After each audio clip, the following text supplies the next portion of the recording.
ពុនរីសរសាយគេឈ្មោះប្រលឹងជាតិរស់កិត្តិយសថ្លៃថ្លាទម្រង់សិល្បៈឆ្លាំងទាំងសីលាមរតកដូនតាខ្មែរពីអតីតសង្គមរុងរឿងពុះកើងត្រដែត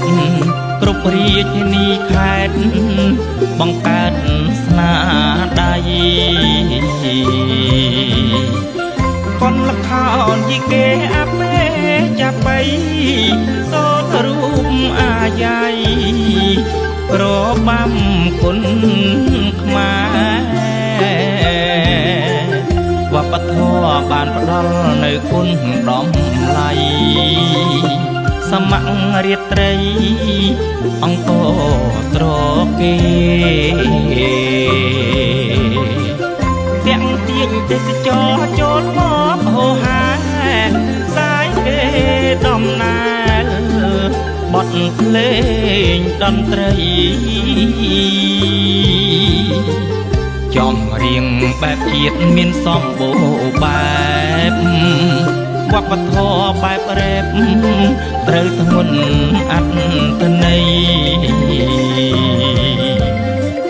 ប្រើពាក្យពីរោះស្របប្របីន័យ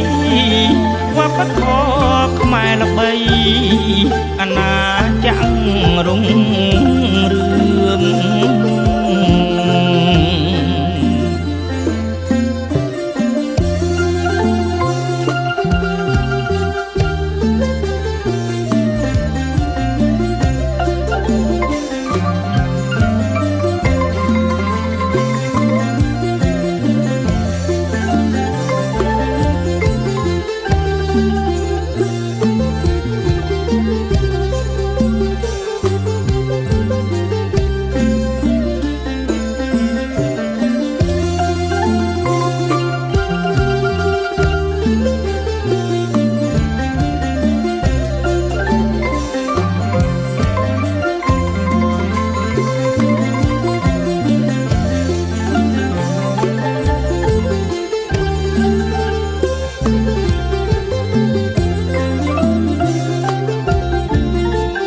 វប្បធម៌ពុនរីសរសាយគេឈ្មោះប្រលឹងជាតិរស់កិត្តិយសថ្លៃថ្លាទម្រង់សិល្បៈឆ្លាំងទាំងសីលាមរតកដូនតាខ្មែរពីអតីតសង្គមរុងរឿងពុះកើងត្រដែតគ្រប់រាជធានីខេត្តបង្កើតស្នាដៃកនលខោនយីគេអាពេចាប់បៃសូនរូបអាយ៉ៃរបាំគុណខ្មែរវប្បធម៌បានផ្ដល់នៅគុណដំឡៃសមង្រាត្រីអង្គ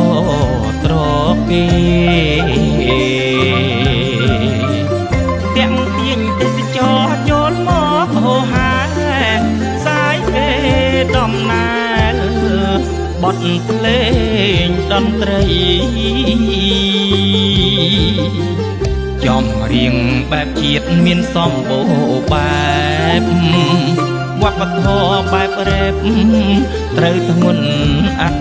ថន័យប្រើពាក្យពីរោះស្របប្របីន័យវប្បធម៌ខ្មែរល្បីអាណាចក្ររុង